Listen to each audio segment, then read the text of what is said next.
दोस्तों, आपको तो पता ही है कि भगवान शिव को देवों के देव महादेव कहा जाता है।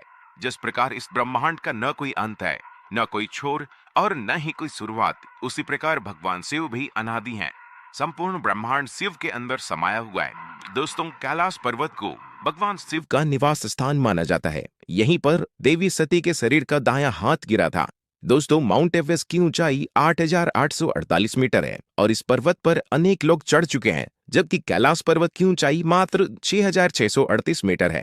फिर भी इस पर्वत पर आज तक कोई नहीं चढ़ पाया है। दोस्तों, आज हम इस वीडियो में कैलाश पर्वत से संबंधित ऐसे तमाम चीजों के बारे में जानेंगे जिन्हें वैज्ञानिक भी सुलझा नहीं पाए हैं। दोस्तों, 1962 में चीन ने भारत पर अचानक से हमला कर दिया था और उसने भारत के कई हिस्सों में अपना कब्जा कर लिया था। कैलाश को भी उसने अपने हिस्से में कर लिया था। इस वजह से कैलाश पर्वत अब चीन के क्षेत्र में आता है। चीन ने जितनी बार भी कैलाश पर्वत पर चढ़ने की कोशिश की है, वह असफल रहा। चीन ने 2001 में फिर से इस पर्वत पर चढ़ने की कोशिश की। इस बार चीन अकेला नहीं चढ़ा, बल्कि स्पेन भी उसके साथ था।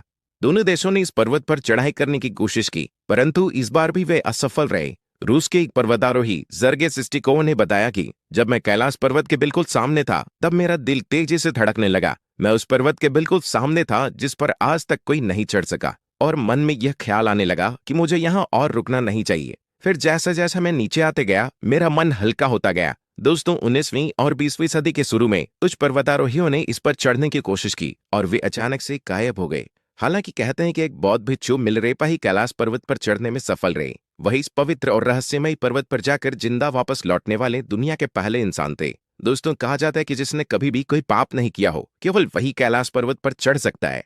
दोस्तों, कैलाश पर्वत पर उसके आसपास के वातावरण पर अध्ययन कर रहे वैज्ञानिक जार निकोलाई रोमनोव और उसके टीम ने तिब्बत के मंदिरों में धर्मगुरुओं से मुलाकात की। उन्होंने बताया कि कैलाश पर्वत के चारों ओर एक अलौकिक शक्ति का प्रवाह होता है। कैलाश पर्वत पर दुनिया भर के वैज्ञानिकों ने रिसर्च की है। इस पर रिसर्च करने वाले वैज्ञानिकों ने कैलाश पर्वत पर चढ़ने को असंभव बताया है।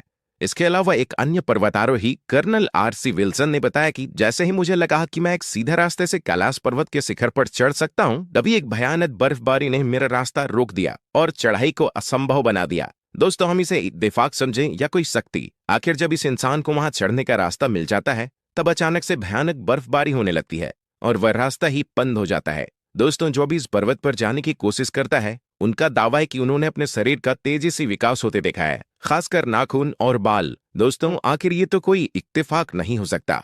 आखिर अचानक से ऐसा कैसे होने लगता है? नंबर 2, दोस्तों, यह दावा किया गया है कि कैलाश पर्वत के ऊपर 7 तरह के प्रकाश आसमान में चमकती हुई देखी गई है। नासा के वैज्ञानिकों का मानना है कि ऐसा यहाँ चुंबकीय बल के कारण होता होगा।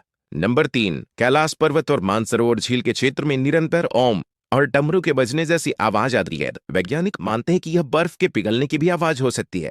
चलिए हम मान भी लेते हैं कि इन सभी के पीछे शायद यह कारण हो सकता है, लेकिन आश्चर्य की बात है कि इस पूरे पर्वत पर प्राकृतिक तौर पर ओम की आकृति बनी हुई है। यह आकृति यहाँ हर साल पड़ने वाली बर्फ से बनती है। दोस्तों, एक रूसी डॉक्टर का यह भी दावा है कि एक शत की खामोशी में पहाड़ के भीतर एक अजीब तरह के फुसफुसाहटों की आवाज सुनाई देती है। उनके टीम को ऐसा लगा कि इस पर्वत के अंदर कुछ लोग रहते हैं। दोस्तों, इन सभी बातों को हम अनदेखा नहीं कर सकते हैं। ये अचानक से नाखून और बालों का विकास होने लगता है, और जब कोई इंसान वहां पहुंचने वाला ही होता है, तब अचानक से भयानक बर्फबारी होकर उसका रास्ता बंद हो जाता है। दोस्तों, मेरा मानना है कि जहां स्वयं महादेव हो, वहां क्या साइंस और क्या नासा। तो दोस्तों, यही सब थे कैलाश पर्वत के कुछ अननोन सीक्रेट्स। और दोस्तों, अगर आपको आज का ये वीडियो अच्छा लगा, हमें सपोर्ट करने के लिए हमारे चैनल को सब्सक्राइब जरूर करें और कमेंट्स में हर हर महादेव लिखना ना भूलें। तो दोस्तों, मिलता हूं आपसे मैं अगले वीडियो में। तब तक के लिए खुश रहें, स्वस्थ रहें।